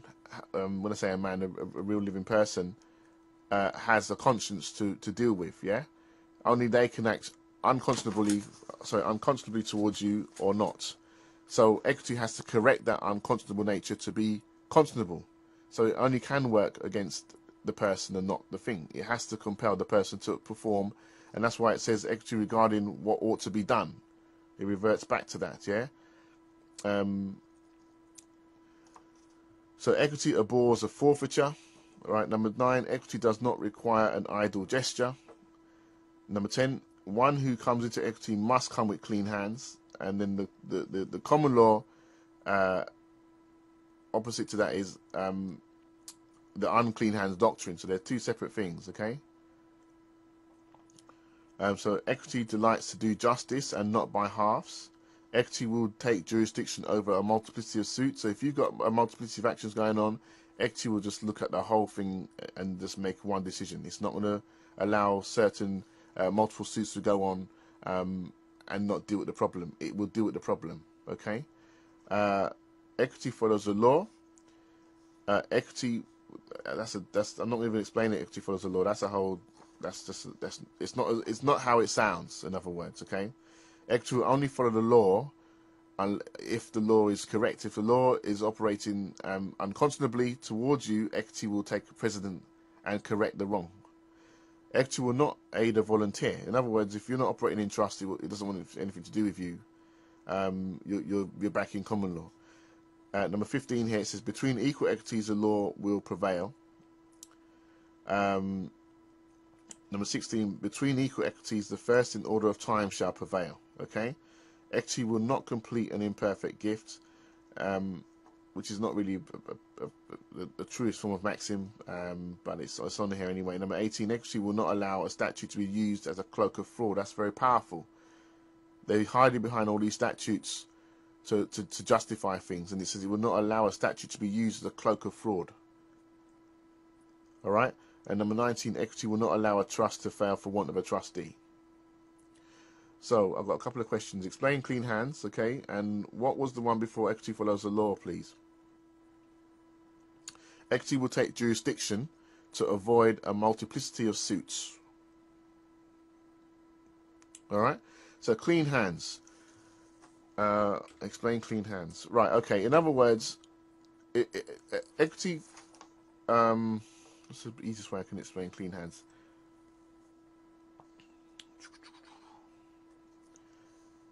Equity, one who comes to equity must come with clean hands is, in my mind, the same as he who seeks equity must do equity. If you've entered into a contract that states you must pay, and you haven't paid, and yet you're going to equity for help, you've violated the rules. So equity is not going to come to your aid if you haven't paid, because you've promised that you would pay. That's the contract. So you must come into equity with clean hands. So in other words, you must have done everything that you can do in your power in common law, so that if common law is still dealing you a bad time or a hard blow, equity will see that you have been equitable, so equity will come to your aid. All right? There's quite a few parables. There's one on here where it says, "He who seeks equity must do equity." Matthew 7:12. Therefore, whatever you want men to do to you, do also to them, which is putting it bluntly. All right. And then where's the other one was there's a parable of the creditor and his aide or his servant. Not his servant, but basically someone came to the creditor asking, pleading for mercy. I can't pay the debt. Please have mercy upon me. Give me some more time. So the creditor had favor upon this guy and said, fine, no problem. I won't put you in prison. You can have more time to pay the debt. But then some other debtor came to that same person who was now relinquished of his debt, okay, asking for mercy, but he didn't deal the same blow. He said, no, you're going straight to prison. So the creditor goes to this guy, look, I'll give you favor, I'll give you more time. And yet, so the same guy who got the favor, someone else asked him for help, and he refused it. So the creditor came back to the guy and put him in prison because he who's seeking equity was not doing equity. He had unclean hands. So the question now, but if the other side has less clean hands, are you equitable? Well, it's not about the other side, it's about you. Have you fulfilled what you said you're going to do? Have you fulfilled everything you're supposed to do? Equity will come to your aid. All right? So that's how I see it. So if they're dealing a bad blow against you, that's fine. But the question is, if you want equity to come to your aid, have you done everything that you're supposed to do? Else it can't come to your aid. So that's the equitable part. In common law, it's that you can't come in with unclean hands. So it's just a kind of a balanced type of thing. Have you paid the debt, etc.? That's why when we talked about the trust yesterday, yeah, the trust has paid the debt. The trust has paid the debt. Now the question is, only in equity will it be recognised if the trustees have not performed their duties? So long as you've done your part, then that's fine. But if you haven't fulfilled, it's the same thing with in when I say DC or debtor creditor world, it's the same thing. Where they're arguing and saying, well, prove the debt, validate the debt. Well, that's a worthless argument to get into. You're never going to win that argument. You're better off saying, well, look, I paid you now, and the whole script has now flipped across because they can't define what payment is to you. All you know is you fulfilled the obligation. They can't tell you what species of money to pay in because there is no law to determine what species of money to pay with, and plus there's no money anyway. So therefore, you've got the upper hand, and you fulfilled your part of the deal. You've paid. So equity should come to your aid. All right. So that's why you've got clean hands, because you've done everything you're supposed to do. So he who seeks equity must do equity, and that is the underlying statement for he who comes into equity must come with clean hands. So you're not acting unconscionably towards your adversaries. That's why Jesus said, "Love your enemies." Yeah, because even though it seems like an oxymoron, he's just saying, look, it's the one thing for them to give you a bad time, but if you're going to give them a bad time, then how can I come in and give you justice? It doesn't work that way. So I hope that explains it. That's the best I can do for a very, very short space of time. But if you haven't met your bills and incurred a debt, you have unclean hands? Exactly, you do. But if you've expressed the trust and paid the debt, then your hands are now technically clean once you prove the trust. Or if you've used other methods in the past, which pre-trust methods, again, you fulfilled your obligation. That's the point I'm trying to make. Pay the debt, pay it off. All I'm saying is you don't have to use your hard-earned labour and cash to pay it with. All right. So I hope that answers the question, Kenny. Okay. So these are the equitable maxims, and this is what we use to enforce the trust in it, because you effectively equity will come to your aid. What I want to do now is draw your attention to certain situations where equity will be invoked, and then we're going to just close by talking about the types of equity. I know it might sound a bit confusing, but there are actually two distinct types of equity, and you need to know what side of the fence you're standing on. Okay, so let me just get the correct. Right, here we go.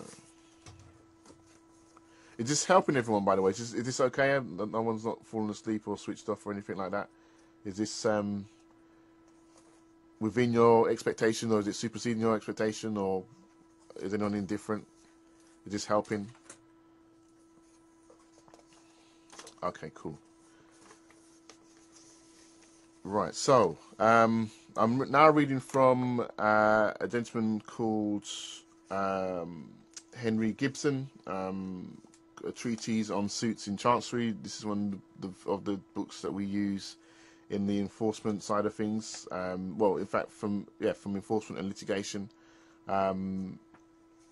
Huge book, but there's a section here which I want to read out now called The 33 Children of Equity. And what I find really exciting about this is that when I read this and understand these proponents of equity, 100 and 200 years ago, especially in the States where they brought over UK law, and so it's almost repeated from what we're seeing in the UK itself. Well, now when you read their rules, it's purely equitable. everything, I know it might sound like a joke, but it is actually purely equitable. If you read their law books, you know, the Green Book, you read CPR rules, you understand what they're trying to achieve, even something like pre-action protocols in the courtroom, and you look at that, it's purely equitable. The doctrine of notice is purely equitable. The doctrine of evidence and specific performance to compel evidence to be produced. This is simple, giving a defense to a claim and then expecting a reply to your defense or a counterclaim. All of this is purely on an equitable nature, and they're just using it against you, but in a general form. So all we've got to learn to do is recognize equity. We talk about opening your equitable eyes now, seeing what they're trying to do against you, and then stopping it or subverting it or countering it with your own attack. The whole premise of equity is unlike anything I've experienced before, because normally I'm on a defense if I'm in the debtor-creditor world. You know, they're making an accusation against me, and I'm just trying to push them away and leave me alone. In equity, you are actually bringing the fight to them. You're the one who now saying, look, I've had enough and I'm going to come after you, so you better get ready. And believe it or not, who do you think in a trust relationship is the one that brings the fight? Out of the 3 characters in the role, it'll be interesting because some of you may have been in my courses, but most of you, there's about 30 odd people on the calls tonight. So it'd be interesting to find out your understanding of what I've said so far. Out of the 3 roles of the settlor, the trustee, and the beneficiary, who do you think is the one that brings the fight to prove a trust and to compel someone to act? So I've got one answer. If you can all type something, okay. So some saying the trustee, some saying the beneficiary. Anyone else wants to attempt to answer? Okay, right. So most people are saying the beneficiary. So obviously people got some background of trust, which is good. But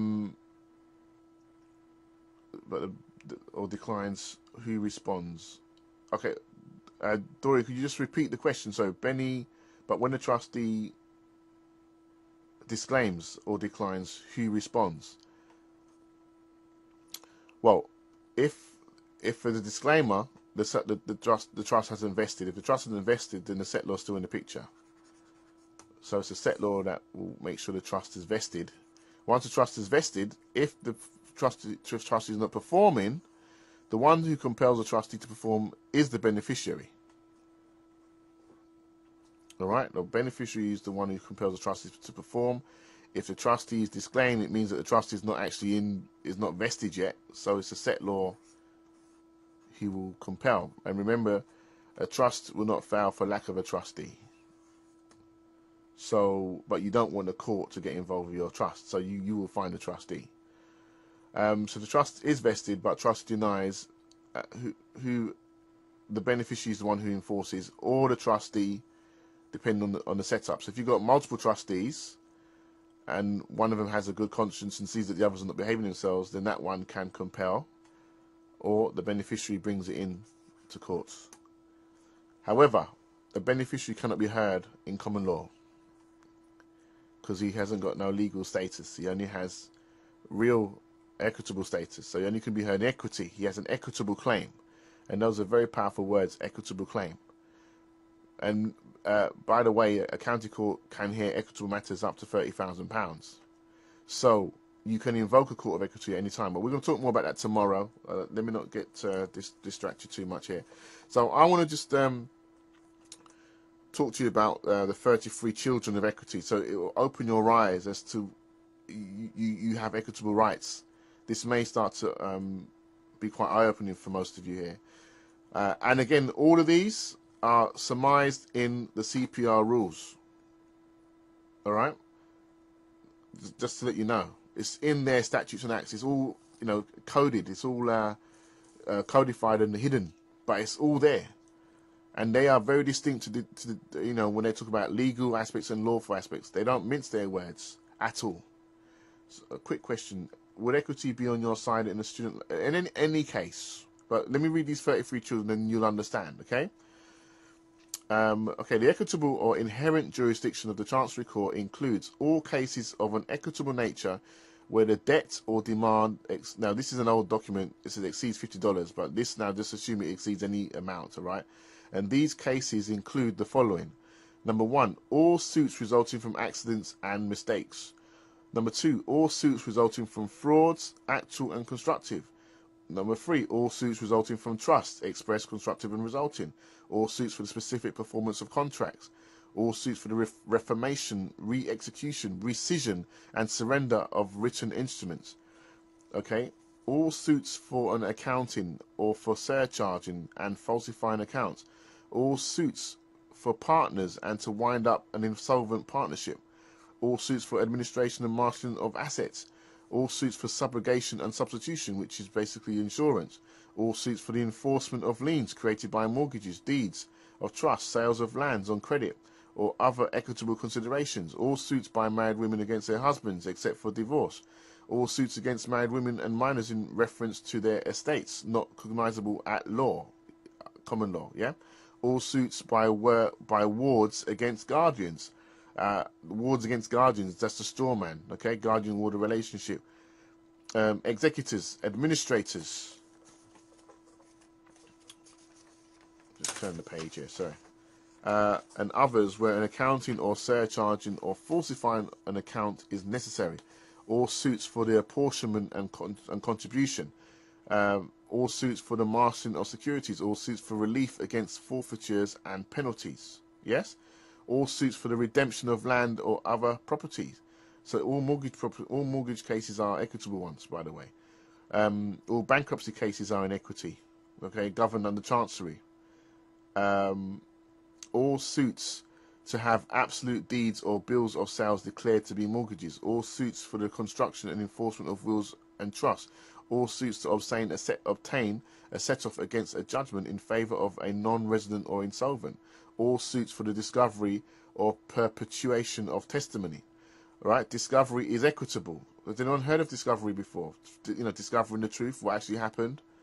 Yeah, just by writing your proofs of claims is discovery. You're getting the evidence, but we'll talk about more of that tomorrow. It says here, all suits to compel complaints to interplead. All suits for equitable attachments and receivers. Okay, that's with LPA receivers. All suits where a ne-exact republica, that's a type of injunction, is sought. All suits where an injunction is a substantial part of the relief sought. All suits to remove clouds and quiet titles. All suits for the establishment and all suits for the establishment and execution of charities. All suits of a new trial after a judgment at law. All suits to have void judgments so declared and to avoid voidable judgments. All suits to execute decrees and to impeach decrees and judgments. All suits to prevent the doing of an illegal or inequitable act to the injury of complainant's property rights of interest, okay? All suits for the exoneration or protection of sureties. And number 33 is all other suits where the defendant has done or is doing or is threatening to do some inequitable acts to the injury of the complainant and there is no adequate remedy thereafter in any other court. So to answer your question, equity will be at your aid for pretty much any commercial situation that you will find yourself in today. Or should I say your straw man will find itself in today. So you need to understand that yes, trust is very powerful, but you also need to understand why you're establishing them and how to enforce it. And so with the maxims, it opens a doorway to say, well, yes, I'm going to enforce my rights because you have rights. Remember, he who is equity only aids the vigilant and not those who sleeps on their rights. So once you understand that you have rights, you've got to do something about it, and equity will come to your aid. And so that's the crux of enforcement. So once you understand that you are in equity, now there is a difference between when you go to the county court. Yes, they're operating in equity against you, but it's stuff that they've made up. It's all constructive. All right? We talked about construed trust. Everything's pretty much a construed trust. The fact that you've got a straw man is constructive. Until you express what you want to see. Remember, you are the owner of everything. Okay? You rule. You own. As real men and women, you are the possessors of this earth. Okay, and so therefore it's your responsibility to be aware of your rights, and no one can tell you because you've already been told. So what you got to understand is, now that someone said something to you, I've noticed you of your rights. The question is, are you going to get up and find out what they are, or are you going to just say, oh no, not to worry, oh, too bad, it's already been done, I'll let them just have their way and I'll just fit into the system like a glove and live at peace. Well, that's fine, but you won't be living at peace for that much longer, trust me.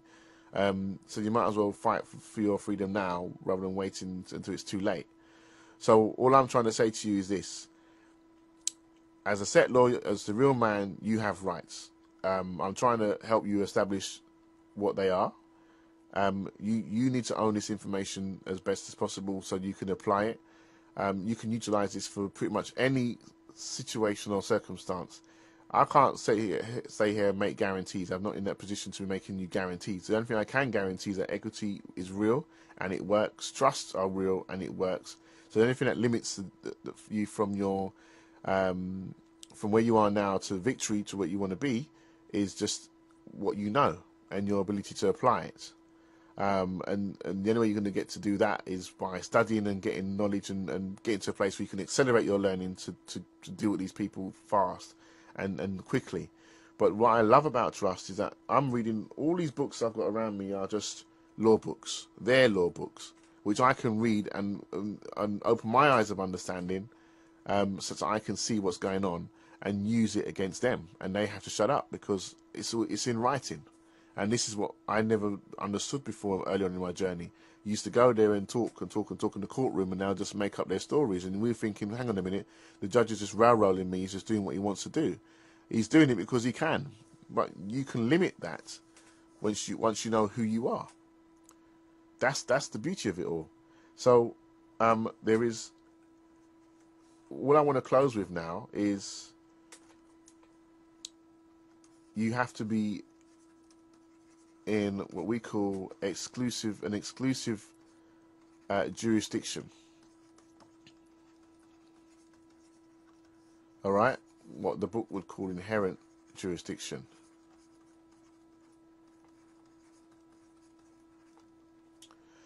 So if you haven't been able to keep up with your bills, would that mean that under the maxim about dirty hands, or clean hands rather, you can no longer receive equity?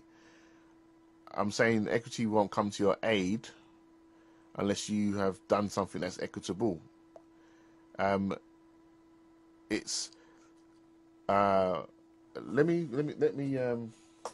answer it like this, because it's not here to make people feel that they're in some form of persecution or under subjection or they've lost hope. Because I've just said that equity aids the vigilant. So let's I want to read something to you, and hopefully this might make life a lot easier.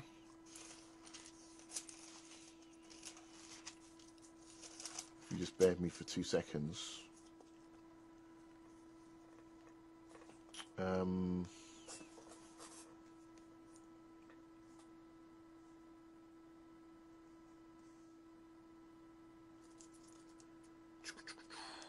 Where are we now?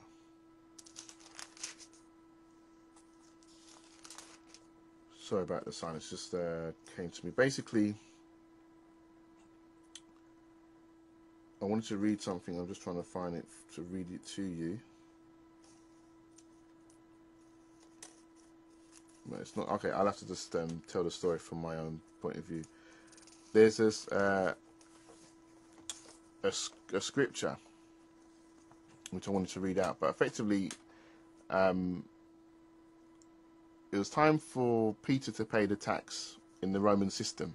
Okay, bearing in mind that we're in a Roman system today, and so the tax collector says to Peter,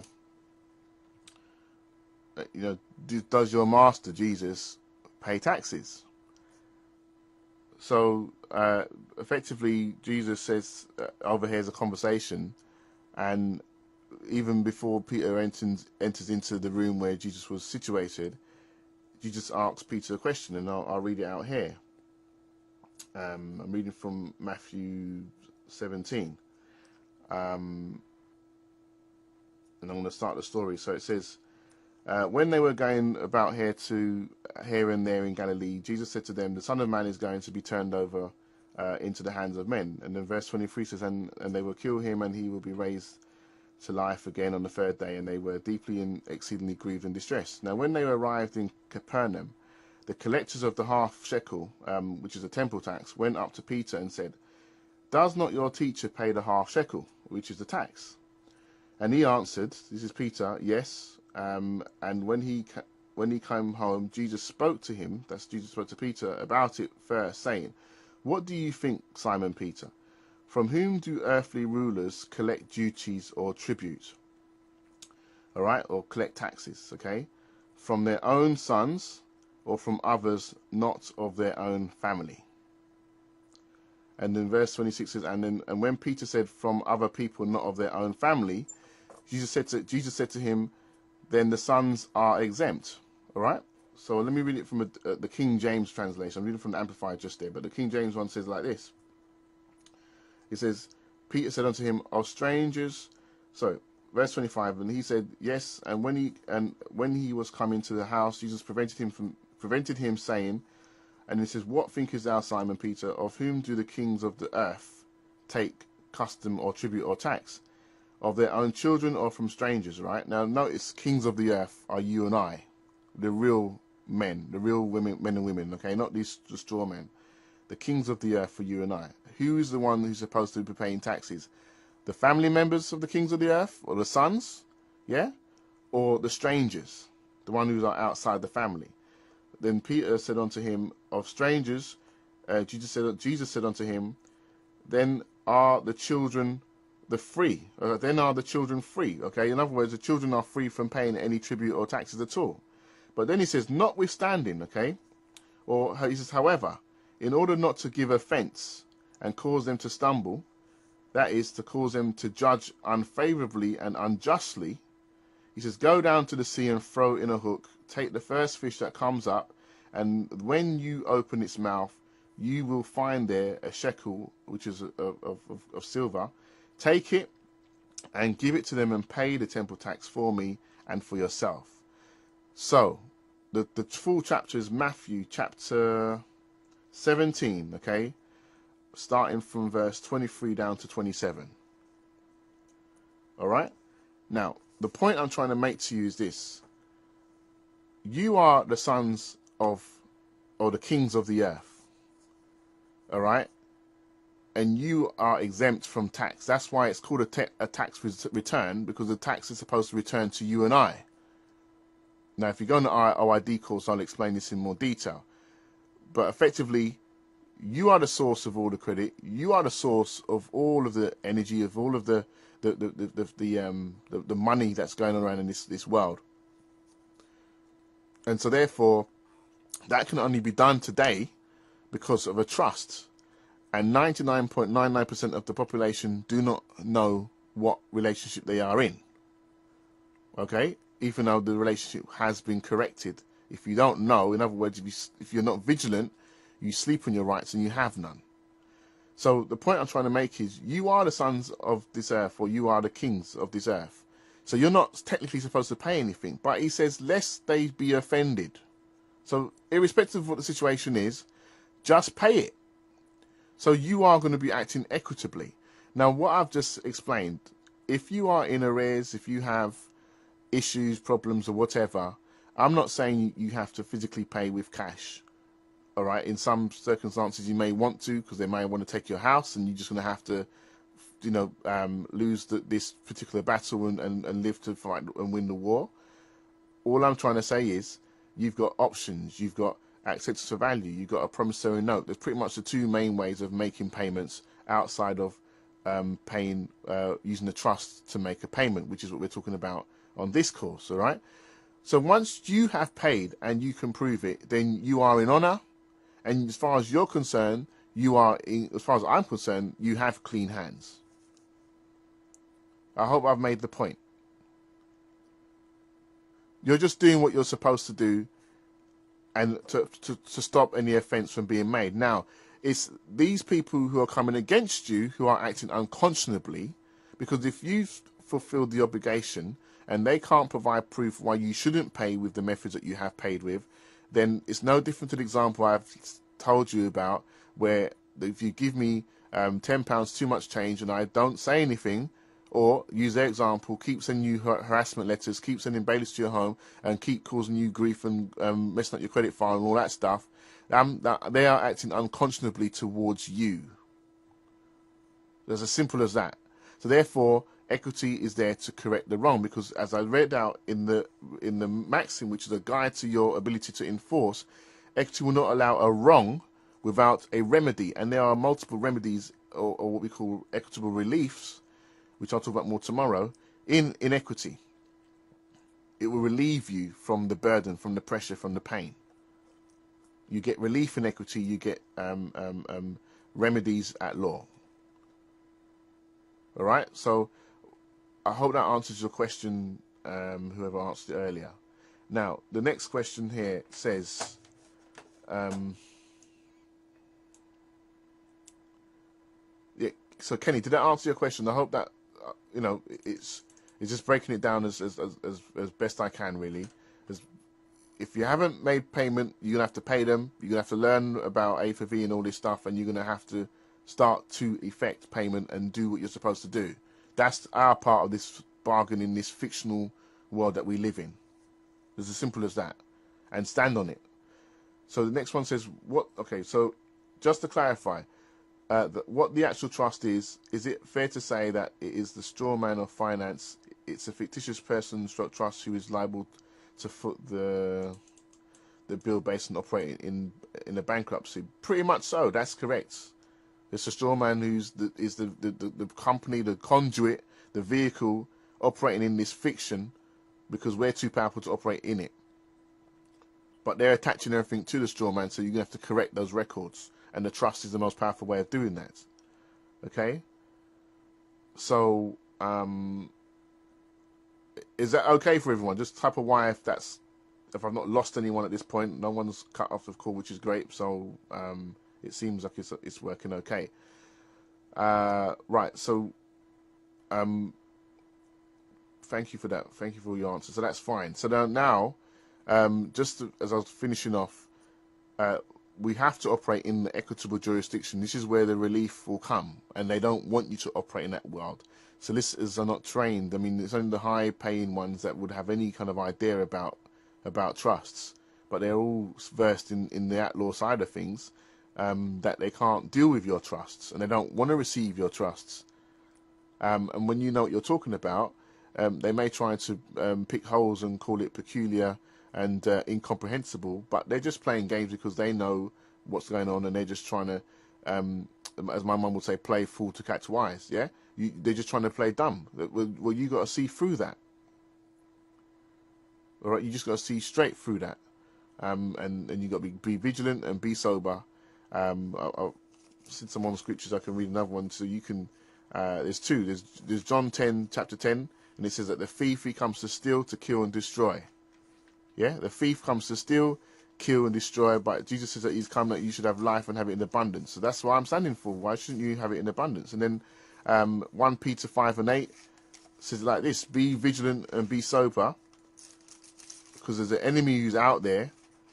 Who is looking to devour you like a roaring lion. He will not sleep. He will not sleep. He's just trying to make your life a complete misery. So once you're wide awake and you know what's going on, unfortunately, you might call it karma, you might call it whatever. It's not. It's basically your eyes are now opened, and you've got to fight. You've got to stay above the parapet, so to speak. You're gonna have to be able to protect yourself financially. And trust is certainly a very powerful way of doing that. Another way to prove it is, why do the rich use it all the time? Why is it you can go bankrupt tomorrow and still live like a king? Because if you understand trust, the whole point of it is, it's not the one who owns it all, it's the one who controls it all. And that's what trust is doing.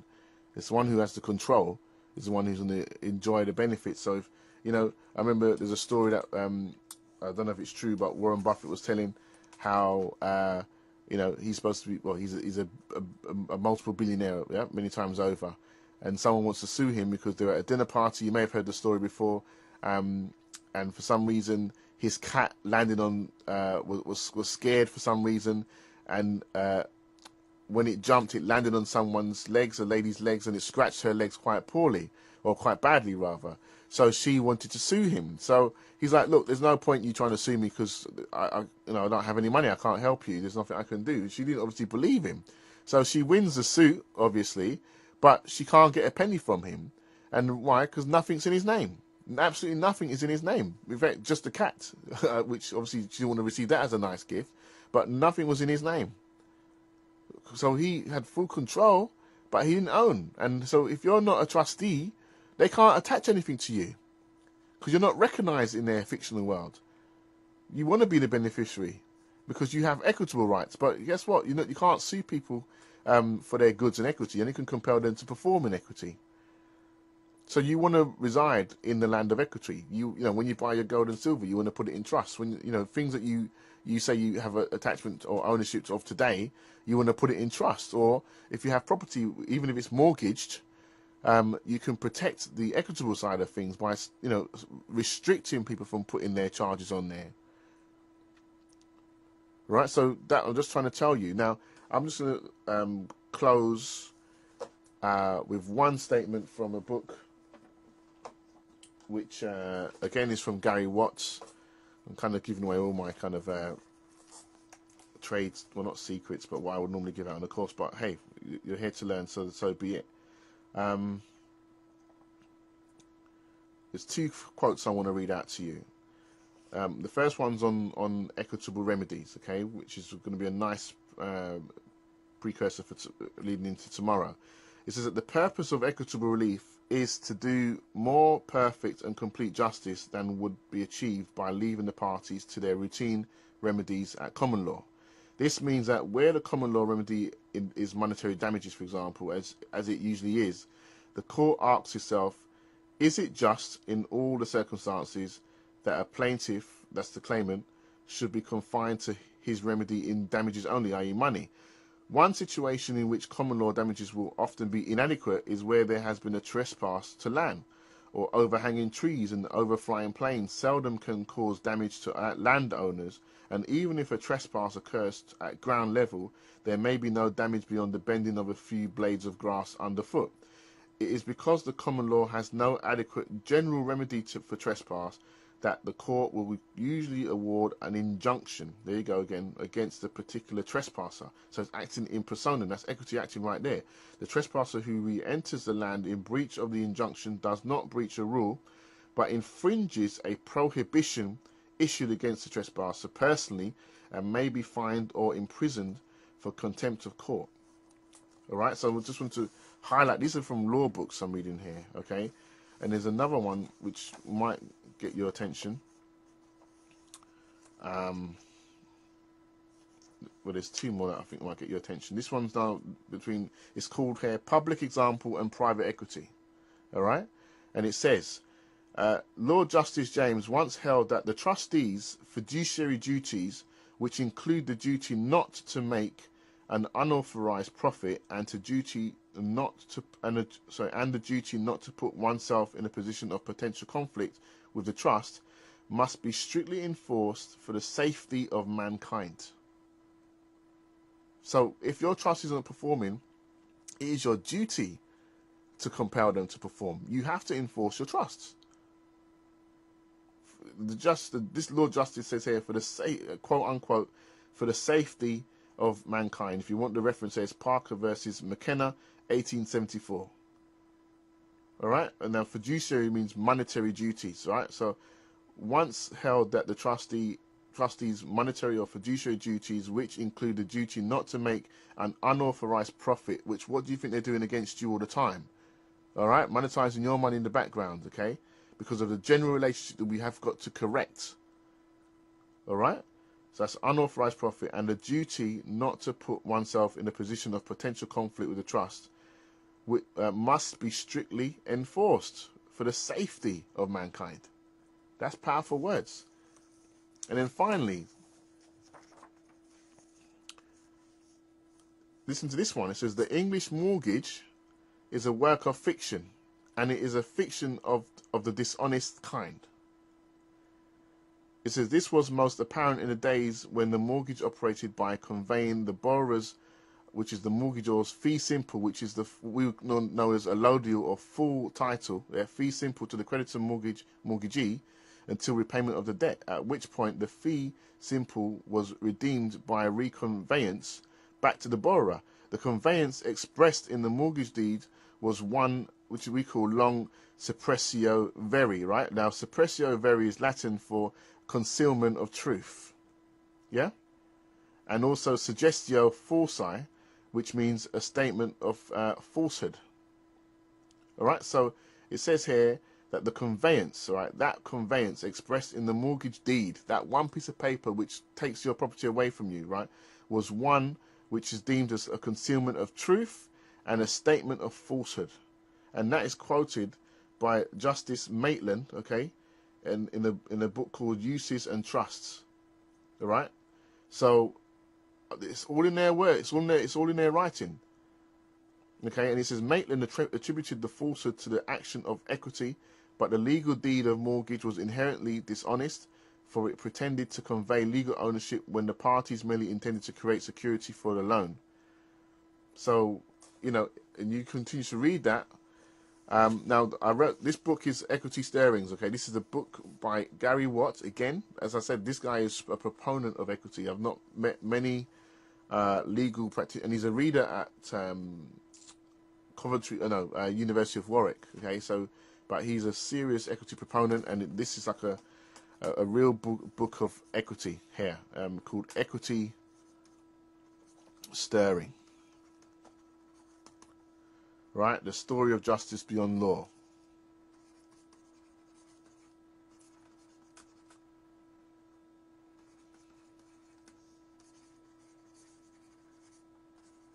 Right, so I'm going to finish up now. I'm going to go to 11:30 like last night. We've hit 2 hours now.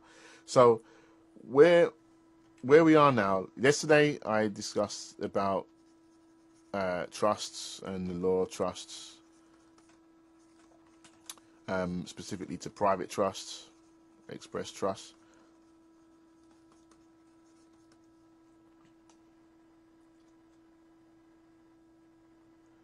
I'm not sure about that, Plamen. All I know, I've just got the ones that I've got. So I'm sure. I think the earlier one of the equity and trust should be fine because it's just really a new cover. So yeah, it should be fine. The context is still the same. The law, you know, the case law. There's nothing newer. They're all pretty much 10 years and older. So it should be fine.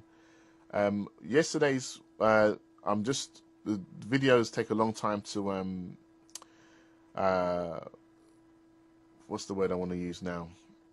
To convert and then upload. So hopefully by tomorrow they should be ready for you to review or to watch if you missed it yesterday. So you need to kind of budget 2.5 hours because I was talking for that long. So we discussed number one about trust. Now today we've talked about enforcement of trust, and I hope you've opened your eyes a little bit into what we will learn. Obviously on these workshops I can tell you about what you can do. On the courses I'm going to show you how to do it, the practical steps, so you can implement it immediately. Tomorrow now we're going to look more into the litigation side of things, which is the court, and how to prove your trust in the courtroom, and what law supports that, and also how to compel trustees to perform as well in equity. And then I'm going to basically, because the course dates are out, I think I sent an email yesterday. I've changed the dates because time's obviously going, so I've just given it an extra week. So the first private trust course, which is part 1, will be, I believe, I've put down for the end of the first week of April. That was the Easter weekend, I think it is, the Thursday and the Friday, which is this 5th and the 6th, I think, or the 6th and the 7th. I can't quite remember. And then the other course, which is the enforcement course, is the week after, and then the litigation course is the week after that. Both the private course is 2 days from 10 till 10, and the enforcement course is 2 days from 10 till 10. The litigation course is also going to be 2 days from 10 till 10, plus some webinar support for the drafting side of things, which we'll talk about more tomorrow. So please don't miss tomorrow, because it's vitally important. The standard costs of these workshops, I've had to increase the price because of my costs have gone up. So the standard cost is $695 per course for the 2 days. However, tomorrow, if you're still on the call, even if you can't make it because you've registered, you've taken the time out to take, to listen to me. You don't have to listen to me, and thank you very much for making your time available to do so. But because of that, then I will be making it a very special offer if you want to increase your learning. I know there's some people from abroad who are on the call, and so there'll be like downloads of audios from previous courses that you can get access to with the paperwork, perhaps, if that's something that you might want to be interested in. But either way, I'll give you the option. So if you can't make it tomorrow, don't worry. You will get the recording. I'll make the offer open for at least a day or two after the course tomorrow anyway. But the main thing is that you need to just stick it out till tomorrow if you can. I do appreciate your time. I do appreciate your attention. And the questions have been really great. I hope you are learning something new. I hope it is of extreme benefit to you, and it's not just listening to me in a soliloquy type of scenario. Yes, I'll be discussing that tomorrow, Kenny. There will be an offer for all 3 courses for those who want to take it all up at once. So please come on tomorrow. We'll finish up tomorrow. It's Friday night, so hopefully I won't take 2 hours on a Friday night. Maybe we're going to be chilling out and be with your family. But I'll definitely make it worth your while. And you can have access to these videos as well for future reference. So thank you so much for your time this evening. Have a good night, and I'll speak to you tomorrow for the final part of this course. Thank you very much indeed. Appreciate it.